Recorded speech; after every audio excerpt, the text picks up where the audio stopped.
സുഹൃത്തുക്കളെ, പുതിയൊരു വീഡിയോയിലോട്ട് എല്ലാവർക്കും സ്വാഗതം. ഇന്ന് ഞാൻ നിങ്ങൾക്ക് പരിചയപ്പെടുത്താൻ പോകുന്നത്, ഞാൻ പറയാൻ പോകുന്നത്, നമ്മുടെ വീട്ടിലെ ഫ്രൂട്ട് ചെടികളും പഴച്ചെടികളും അതുപോലെ തന്നെ പൂച്ചെടികളൊക്കെ നല്ല പോലെ കായ ഉണ്ടാവാൻ, അതുപോലെ പൂക്കൾ ഉണ്ടാവാനൊക്കെ നമുക്ക് കൊടുക്കാൻ പറ്റുന്ന ഒരു വളത്തെക്കുറിച്ചാണ്.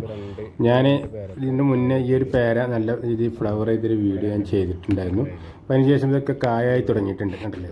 അപ്പോൾ ഇതിന് നമ്മൾ കൊടുക്കുന്ന വളം ഏതാണെന്നാണ് ഞാൻ പരിചയപ്പെടുത്താൻ പോകുന്നത്. നമുക്ക് നമ്മളെ വീട്ടിലൊക്കെ നല്ല രീതിയിൽ ഒരു ചിലവില്ലാത്ത രീതിയിൽ നമുക്ക് ഉണ്ടാക്കിയെടുക്കാൻ പറ്റും. കടയിൽ നിന്ന് വാങ്ങുന്ന വളങ്ങളൊന്നും ആവശ്യമില്ല. നമ്മളെ വീട്ടിലില്ല ഇപ്പോൾ പഴത്തൊലി ഒരുവിധം വീട്ടിലൊക്കെ ഉണ്ടാവും. ആ പഴത്തൊലി നമ്മൾ പഴം തിന്നതിന് ശേഷം പഴത്തൊലി വലിച്ചെറിയ ചെയ്യുന്നുണ്ടാവും. അപ്പോൾ ആ പഴത്തൊലി നമ്മളൊരു ബോട്ടിലോ അല്ലെങ്കിൽ ബക്കറ്റിലോ ഇട്ട് വെച്ചിട്ട് അതിക്ക് വെള്ളം പറന്ന് വെക്കുക.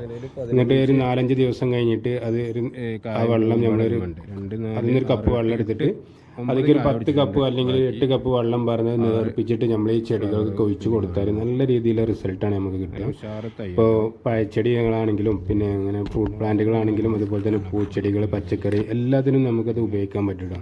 എല്ലാതും നല്ല റിസൾട്ട് കിട്ടുന്നതാണ്. ഞാനിപ്പോൾ വീട്ടിൽ ഒരുവിധം പഴച്ചെടികളൊക്കെ ഉണ്ട്. ഇതിൽ പേര കിലോ പേര, താഴെ പിങ്ക് പേര, അതുപോലെ തന്നെ 2-3 ഐറ്റം വേറെ പേരകളൊക്കെ ഉണ്ട്.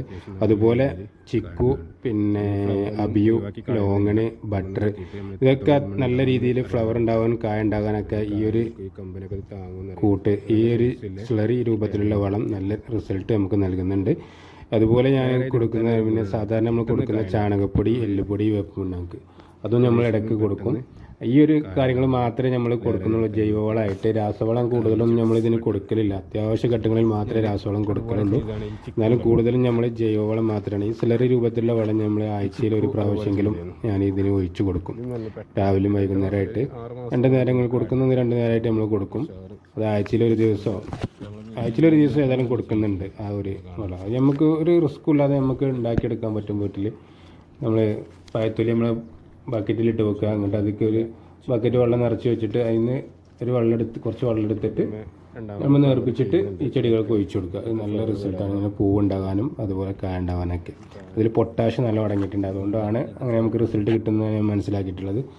ഉണ്ടല്ലേ, ഇതിലൊക്കെ നല്ല രീതിയിൽ കായ ഉണ്ടായിട്ടുണ്ട്. ഇത് ചിക്കുവാണ്. ഈ ചിക്കുലൊക്കെ നല്ല രീതിയിൽ കായ ഉണ്ടായിട്ടുണ്ട്. ഇത് ഞാൻ ലെയർ ചെയ്തെടുത്ത് തൈയാണ്. ചിക്കു ആരും അങ്ങനെ ലെയർ ചെയ്തെടുക്കലില്ല. കാരണം അതിന് തായ്വേരുണ്ടാവില്ല. ചിക്കു നമ്മൾ അത്യാവശ്യം നല്ല രീതിയിൽ വലിയ മരാവുന്നതുകൊണ്ട് തായ്വേര് നിർബന്ധമാണ്. ഞാനിത് കവറിൽ നട്ടുകൊണ്ട് ചെറിയ ഒരു പ്രൂൺ ചെയ്ത് കൊടുത്തിട്ട് അത്യാവശ്യം വലിപ്പമില്ലാത്ത രീതിയിൽ ബുഷാക്കിയിട്ട് വളർത്താവുന്ന നിരക്കാണ് ഞാനിത് ലെയർ ചെയ്തെടുത്തിട്ടുള്ളത്. നമ്മൾ മദർ പ്ലാന്റിൽ കുറച്ചുകൂടെ തൈകൾ നമ്മൾ ലെയർ ചെയ്ത് വെച്ചിട്ടുണ്ട്. ലെയർ ചെയ്ത് വെച്ചാൽ നമുക്ക് പെട്ടെന്ന് കായ ഉണ്ടാവും. അതൊരു പോസിറ്റീവാണ്. ഉണ്ടല്ലോ, ഇതിൽ ഏകദേശം ഒരു 6 മാസമായപ്പോൾ തന്നെ നമ്മൾ ഫ്ലവർ ചെയ്ത് കായ ഉണ്ടായി തുടങ്ങിയിട്ടുണ്ട്. ഈ ഒരു തൈയിൽ ശരിക്കും ബെഡ് ചെയ്താലൊക്കെ 2 വർഷമൊക്കെ എടുക്കും കായ ഉണ്ടാവാൻ. പക്ഷെ ലെയർ ചെയ്ത് അങ്ങനെയൊന്നുമില്ല, പെട്ടെന്ന് കായ ഉണ്ടാവും ലെയർ ചെയ്തെടുത്താൽ.